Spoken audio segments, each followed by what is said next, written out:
Bienvenidos a un nuevo video de lógica. En esta ocasión el tema es ¿cómo conocemos? Comenzamos.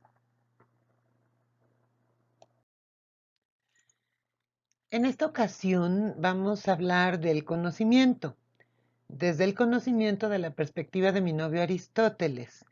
Hago esta aclaración porque hay muchas otras perspectivas que se podrán ver en los videos de epistemología. En este caso, por tratarse de videos de lógica y particularmente la iniciación de la lógica aristotélica, vamos a hablar de su manera realista de ver cómo es que conocemos. Aristóteles fue un importantísimo filósofo griego, yo diría el filósofo, el más importante de todos los tiempos, por eso es mi novio, que vivió del 384 al 322. Nació en esta gira y una de sus grandes contribuciones al mundo de la filosofía es precisamente la de haber sido el padre de la lógica, a la que llamó órganon, que quiere decir instrumento. Lo que nos está dando es un instrumento para pensar y lo primero que vamos a hacer es justamente ver cómo es que conocemos. El conocimiento. ¿Qué es el conocimiento? Vamos a empezar por una definición y desde luego, pues ya saben como a mí me gusta, por una definición de lo que significa la palabra. La palabra conocimiento viene de una palabra griega que es gnosis, de ahí el concepto de gnosiología, eh, que en latín es cognoscere y que significa darse cuenta. ¿Quién se da cuenta? Pues cualquiera, inclusive los animales. En los videos de antropología filosófica veremos cómo justamente diferencia a los hombres de los animales, que los hombres no solo se dan cuenta, sino que piden cuenta en una búsqueda de sentido. Entonces la definición nos ayuda, pero poco. Vamos entonces a una definición real y en ella veremos que desde la perspectiva aristotélica, el conocimiento es esa relación que existe entre un sujeto que conoce y un objeto conocido, por la cual el objeto pasa a formar parte del sujeto de manera intencional. Vamos explicando esta definición. Lo primero que necesitamos es un sujeto de conocimiento, es decir, alguien que conozca. Me voy a permitir utilizar a Mafalda un poco también como un homenaje al gran Quino que acaba de morir y precisamente porque Mafalda encarna la actitud filosófica de los niños. Entonces, tenemos un sujeto de conocimiento, que es Mafalda. ¿Qué otra cosa necesitamos? Un objeto, es decir, algo que se va a conocer. Por tratarse de Mafalda, pues vamos a pensar en un mundito. ¿Qué otra cosa es importante? ¿Basta con el sujeto de conocimiento y el objeto conocido? No, es indispensable que haya una relación entre ellos. De hecho, esa relación es la que posibilita el conocimiento. Si no hubiera esa relación, desde esta perspectiva, sería imposible el conocimiento. Yo les explico a mis alumnos que no le puedo decir a un sordo de nacimiento qué es un sonido porque nunca me va a entender, o a un ciego de nacimiento qué es un color. Por más analogías que haga, no me va a entender. En alguna ocasión mis alumnos me decían, bueno, ¿y Beethoven? Beethoven justamente explica el punto al que vamos a llegar, porque Beethoven no era no era, perdón, sordo de nacimiento, ¿sí? Las golpizas probablemente que le daba su papá, fíjense qué ironía, queriendo que fuera como Mozart, creo que Mozart nunca le llegó ni a los talones, fue lo que lo dejó sordo, pero para cuando Beethoven se quedó sordo, su cabeza ya estaba llena de sonidos. Entonces, esta relación es tan importante que por eso nos ven a las educadoras, en mis buenos tiempos, cargar con unas bolsas gigantescas de juguetes, de triquitraques, de títeres. ¿Por qué? Porque el niño necesita tocar las cosas, necesita olerlas, en ocasiones hasta probarlas. Por eso los niños se meten las cosas a la boca, porque justamente están estableciendo esa relación de conocimiento. Y ahí para, pues no. Como resultado, hay una presencia del objeto de conocimiento en la mente. Pero ojo, esta presencia no es real, es intencional. ¿Sí? Me enojaba mucho cuando oía que alguna compañera educadora le decía a los niños, abre un cierrecito y métetelo en la cabeza. Eso es una tontería. La presencia como tal, la presencia es real, pero el objeto de conocimiento no está realmente en la mente, está de una manera intencional. Vamos a intentar explicar qué es esto. Primero vamos haciendo un pequeño repaso. ¿Qué elementos necesitamos?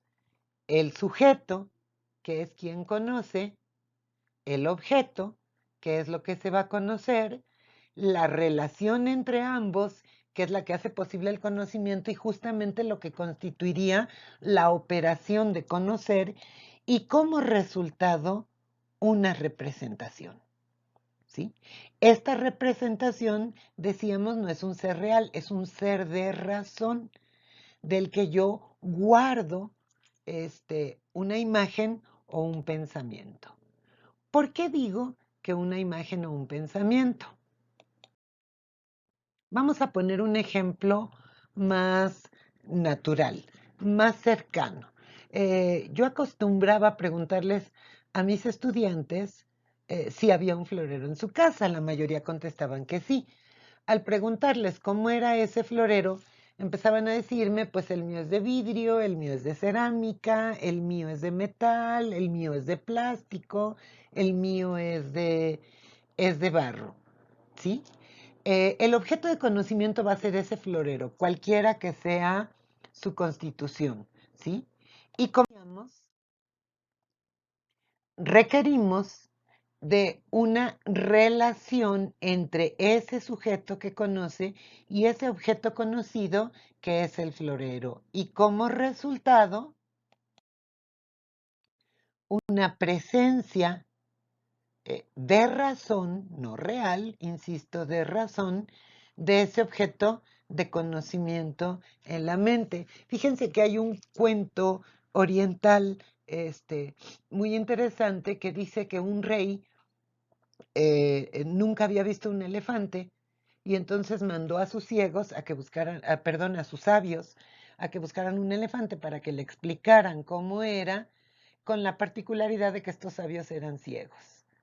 Y entonces cada uno tocó, los ciegos conocen a través del tacto, al elefante en distintas partes. Y uno de ellos tocó las patas y otro la trompa y otro las orejas y otro la barriga. Y entonces cuando regresaron y el rey les preguntó, cuéntenme cómo es el elefante, pues uno de ellos dijo, es como una serpiente enorme, con muchos pliegues. Era el que había tocado la trompa. Y otro le dijo, es como un gran árbol muy ancho. Había tocado las patas y por el estilo, cada uno de los sabios, de tal manera que les decía, esta relación es importantísima porque si no se da, y es con los sentidos, no es posible el conocimiento. Y la representación es un resultado del conocimiento. Entonces, ¿cuál es el nombre de cada uno de estos elementos? Pues la persona que conoce lo llamamos sujeto cognoscente, el objeto a conocer o el ser a conocer lo llamamos objeto conocible, a la relación entre ellos que posibilita el conocimiento la llamamos operación y al resultado, a esa presencia inmanente en la mente, lo llamamos representación. Y entonces tenemos 4 elementos de conocimiento. Pero la representación puede ser de varios tipos. En un primer momento, de ahí la importancia de esta primera relación, es una representación sensible en un primer momento y luego inteligible. ¿Cuándo es sensible? Cuando está captada por los sentidos. Cuando es inteligible, cuando está captada por la inteligencia. La representación sensible se llama imagen. La representación inteligible se llama pensamiento. La particularidad de cada una de ellas es que la representación sensible es particular. Esto es, solo corresponde al objeto que la provocó, en tanto que la representación inteligible, al estar captada por la inteligencia, es universal. Y necesitamos que sea universal. Vamos a ver por qué. La primera pregunta que se hace uno es, ¿cómo sé que he captado con la inteligencia? ¿Cuál es la diferencia entre captar con los sentidos y con la inteligencia? Obviamente capto con los sentidos cuando es a través justamente de mis 5 sentidos, de la vista, del oído, del tacto, del gusto, del olfato. Pero cuando se trata de la inteligencia, ¿cómo es que sé que he captado con la inteligencia? Vamos a ver qué es lo que nos dice Aristóteles. Aristóteles nos habla de lo que se llaman los grados de abstracción. Vamos a referirnos nuevamente al florero. Lo primero que me contestan mis alumnos cuando les pregunto cómo es su florero, ya se los había dicho, se refiere a la forma, ¿sí? Es de vidrio, es de porcelana, tiene una forma alargada, tiene una forma circular. Alguna vez un chico me dijo, es como algo así, muy gráficamente, ¿sí? Ese es el primer grado de abstracción. Es lo que llamamos la abstracción física. En ella se capta la cualidad. ¿Qué se capta en la cualidad? Pues el color, la forma, los detalles, lo que decíamos. Tiene una forma esférica, es de vidrio, es transparente, está decorado. Viene un segundo grado de abstracción al que llamamos abstracción matemática. En la abstracción matemática lo que se capta es la cantidad. Inmediatamente cuando les insisto me empiezan a decir es alto, es bajo, mide tantos centímetros, tiene como esta cantidad de diámetro, etcétera. Esa es la proporción, es la abstracción matemática. Si se fijan, es un grado más elevado de abstracción, pero todavía no es precisamente la abstracción, el hecho de captar con la inteligencia. Este se logra en el tercer grado de abstracción, la abstracción metafísica. En la abstracción metafísica se llega a la esencia. Vamos a ver qué es la esencia.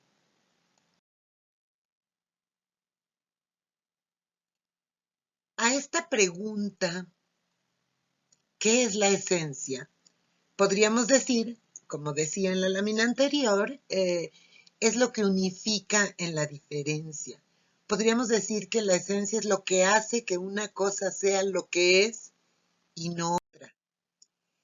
¿Qué quiere decir esto? Aquello que hace que esta copa, que este vaso, sea un vaso, una copa, y no un portamonedas, y no un control, y no una computadora, eso es lo que constituye su esencia. Pero también dijimos lo que unifica en la diferencia.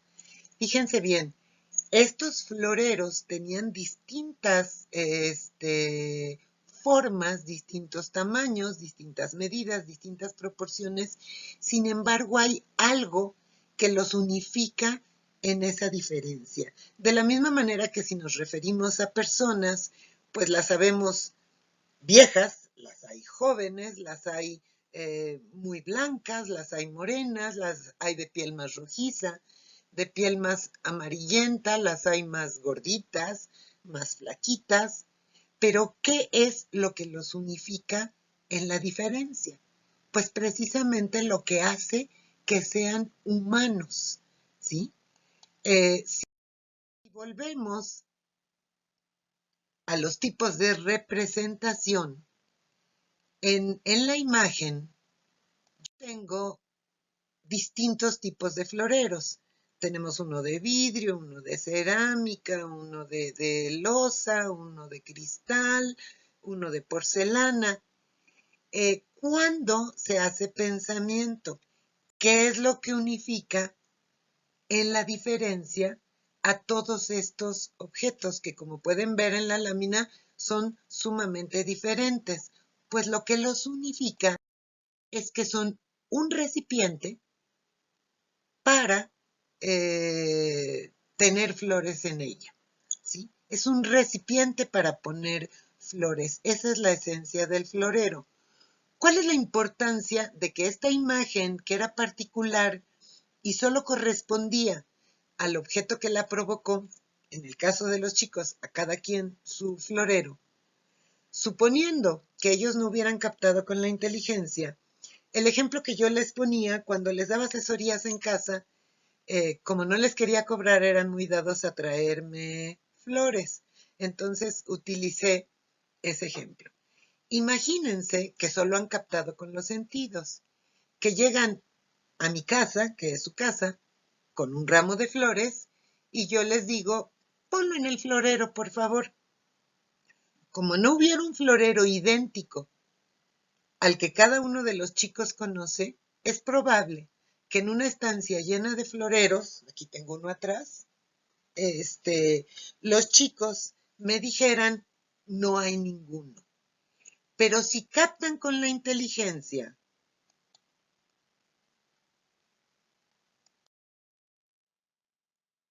es decir, si ven al florero no como un objeto de tal o cual material con tales características, sino como un recipiente para poner flores en él, aunque no hubiera ningún florero en la estancia, ellos me podrían decir, puedo usar esa jarra, puedo usar esa cubeta, porque finalmente sería un recipiente en el que se podrían poner flores. De esta manera, la imagen que corresponde a este florero es particular, solo corresponde al objeto que la provocó.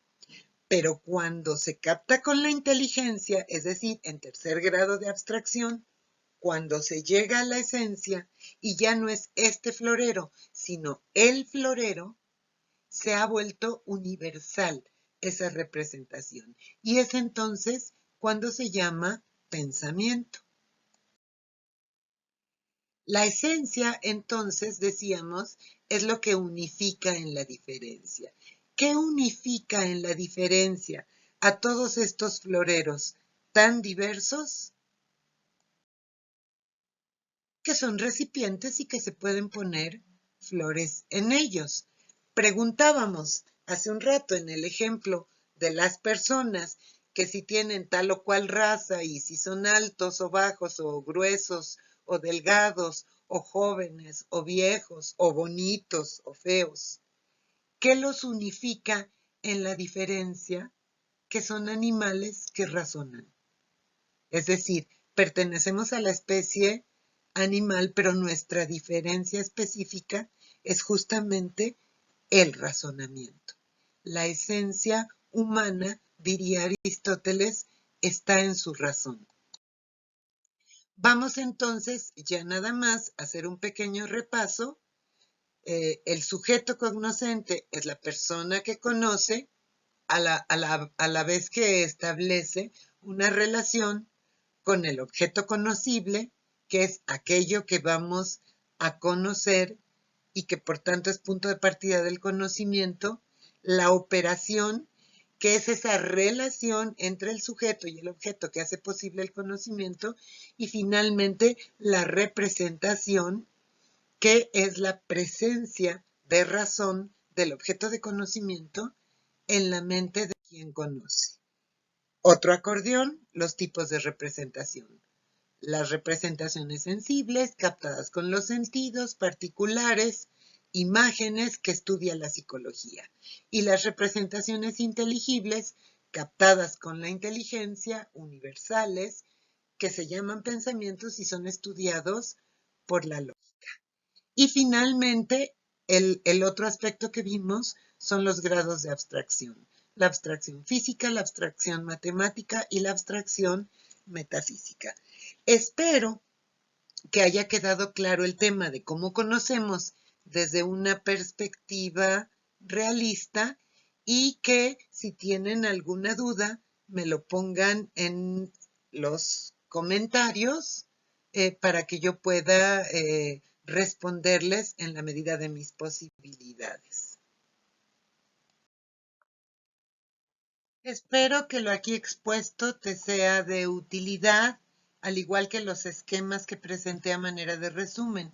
Si quisieras ampliar la información, te recomiendo mi libro de lógica y te dejo la información en la cajita de comentarios. Si te gustó este video, regálame un like, suscríbete, activa la campanita para recibir notificaciones de futuros videos, compártelo y déjame saber qué piensas en los comentarios. También en los comentarios podrías indicarme si tienes alguna sugerencia para futuros videos. Gracias.